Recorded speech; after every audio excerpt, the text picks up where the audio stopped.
Hello दोस्तों, मैं हूं किशुन। आपका स्वागत है वीकली किस्सा में। तो चलिए आज हम सुनते हैं सुब्रमण्यम जयशंकर के बारे में। सुब्रमण्यम जयशंकर एक भारतीय डिप्लोमेट हैं। वह अमेरिका और चीन में भारतीय राजदूत रह चुके हैं। जयशंकर तमिल, रूसी, हिंदी, मंदारिन, जापानी और हंगेरियन जैसी कई भाषाओं को जानते हैं। अंतर्राष्ट्रीय स्तर पर पोस्टिंग के दौरान उन्होंने इनमें से कई भाषाएं सीखी हैं। सुब्रमण्यम जयशंकर 4.5 साल तक चीन में भारतीय राजदूत रहे।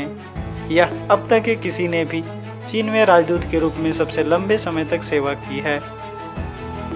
2012 में वह 10 वर्षों से तिब्बत का दौरा करने वाले पहले भारतीय राजदूत बने। सितंबर 2004 में वह नरेंद्र मोदी की पहली अमेरिका यात्रा का प्रबंधन करने वाले सबसे महत्वपूर्ण व्यक्ति थे।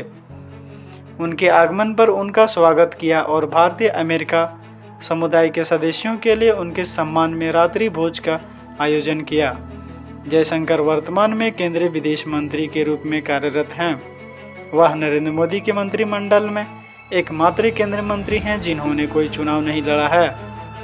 सुब्रमण्यम जयशंकर का जन्म एवं शुरुआती जीवन की बात करें तो सुब्रमण्यम जयशंकर का जन्म 9 जनवरी 1955 को नई दिल्ली में हुआ था।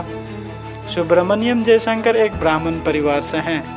उनके पिता के सुब्रमण्यम एक भारतीय राजनीतिक मामलों के विशेषज्ञ, एक प्रसिद्ध पत्रकार और एक सिविल सेवक थे। उनकी माता सुलोचना जयशंकर थी। उनके 2 भाई हैं, संजय सुब्रमण्यम एक प्रमुख इतिहासकार और एस विजय कुमार जो भारत के पूर्व ग्रामीण विकास सचिव रह चुके हैं। विदेश मंत्री सुब्रमण्यम जयशंकर की शिक्षा की बात की जाए तो उन्होंने अपनी प्राथमिक शिक्षा एयरफोर्स सेंट्रल स्कूल नई दिल्ली से प्राप्त की। उन्होंने सेंट स्टेफन कॉलेज नई दिल्ली से स्नातक की पढ़ाई की। उन्होंने जेएनयू नई दिल्ली से इंटरनेशनल रिलेशनशिप में एमफिल की और पीएचडी हासिल की। वह साल 1977 में भारतीय विदेश सेवा में शामिल हुए। उन्होंने प्रथम सचिव, संयुक्त आयुक्त, उच्चायुक्त और राजदूत जैसे कई पदों पर कार्यरत किया है।